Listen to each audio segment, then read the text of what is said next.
Good morning. நான் உங்கள் maths teacher பேசுகிறேன். All of you welcome to our maths ma'am TNPSC class. இன்றைக்கி பாருங்கள், நம்பர் சிஸ்டத்தில் ஒரு சின்ன கணக்கு என்ன பார்த்தீங்கன்னா, ஃபஸ்ட்டு பாருங்கள், a sum of money is divided among A B C D. அதாவது ஒரு குறிப்பிட்ட அமௌண்ட் வந்து 4 பேருக்கு எந்த ரேஷியோவில் பிரிக்கிறாங்கன்னா 3:5:8:9 அப்படிங்கிற ரேஷியோவில் பிரிச்சுக்கிறாங்க.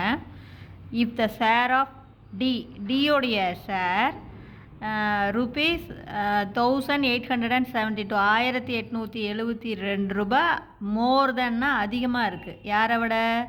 த ஷேர் ஆஃப் ஏவை விட. டியோடைய ஷேரு ஏவை விட 1872 ரூபா அதிகமாக இருக்குது.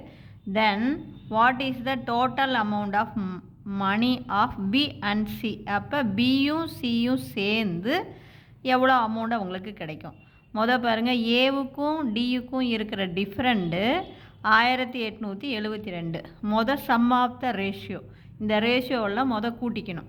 அப்போ 3 + 5 + 8 + 9. இப்போ கூட்டினீங்கன்னா 25. அதாவது 25 ஷேராக பிரிக்கிறாங்க. இதில் டியோடைய ஷேர் வந்து 25ல் 9 பாகம், ஏவோடைய ஷேரு 25ல் 3 பாகம். அப்போ டிஃப்ரென்ஸ் அப்படிங்கன்னா கழிச்சிக்கணும். அப்போ 9/25 - 3/25 ஆஃப் எக்ஸு, அதாவது ஒரு ஷேர் எவ்வளோ வரும் அப்படிங்கிறது தான் இந்த எக்ஸு, ஈக்குவல் டு 1872. புரியுதுங்களா? ஒரு ஷேர் வந்து நம்ம எக்ஸ்ன்னு எடுத்துக்கிறோம். அப்போ டியோடைய பார்ட் வந்து 25ல் 9 பாகம், ஏவோடைய பார்ட்டு 25ல் 3 பாகம். அப்போ ஆஃப் எக்ஸ் ஈக்குவல் டு 1872. இப்போ கீழே 25 காமனாக எடுத்துக்கங்க, மேலே தான் கழிக்கணும், கீழே கழிக்கக்கூடாது. 9ல் 3 போச்சுன்னா 6. அப்போ 6/25 எக்ஸ் ஈக்குவல் டு 1872.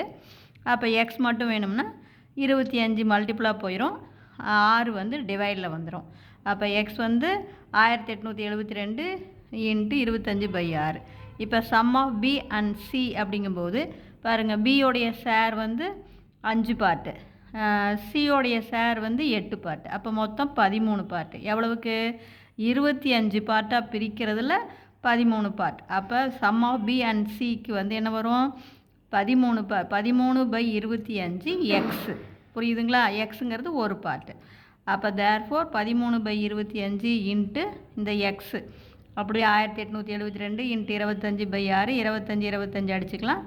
6க்கும் 1872க்கும் அடிங்க, 312. 13 312 பெருகி பார்த்தீங்கன்னா 4056. புரிஞ்சுதுங்களா? Wish all the best. Thank you.